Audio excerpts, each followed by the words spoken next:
ఎవరు ఎంత దగ్గరగా చెప్తారో వారందరూ కూడా పద్మనాభ స్వామికి అంత దగ్గర అయిపోతారు. చెప్పాలి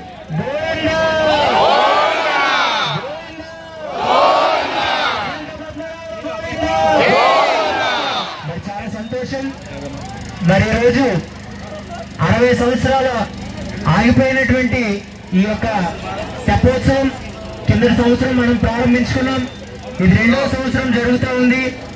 మరి ఈరోజు ఇంత చక్కగా కార్యక్రమం మరి మీ యొక్క నాయకులు కావచ్చు, అలాగే దేవస్థానం పాలక మండలి కావచ్చు అంతా నిర్వహించుకునేందుకు వారందరూ కూడా అభినందనలు తెలియజేస్తూ, మరి పద్మనాభంకి ఉండే ప్రత్యేకత ఏంటి అంటే పద్మనాభంలో ప్రత్యేకంగా ఏ గుడి గోపురాలకు వెళ్ళక్కర్లేదు. ఎందుకంటే ప్రత్యేకంగా వైకుంఠంలో పద్మనాభుడే మన పద్మనాభంలో పేరు రూపంలోనే ఉన్నాడు.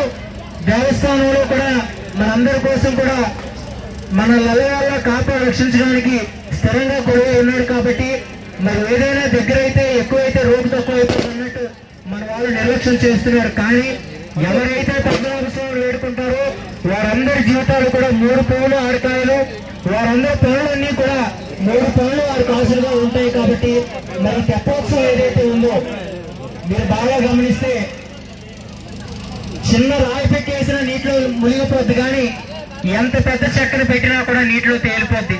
అంటే ఎంత విశాలం మనలో ఉంటే అంతగా మనం ఈ సంసారం అనేటువంటి నీటిలో తేలగలుగుతాం.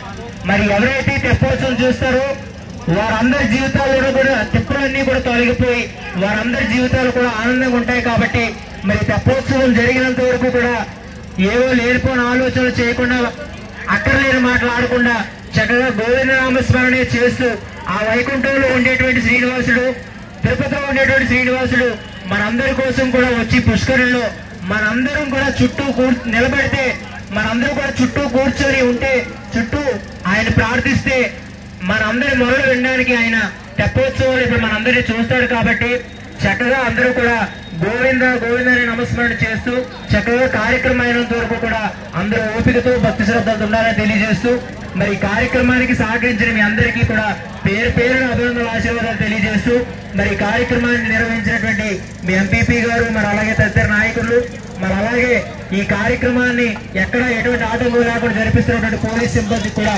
ప్రత్యేకంగా అభినందనలు ఆశీర్వాదాలు తెలియజేస్తూ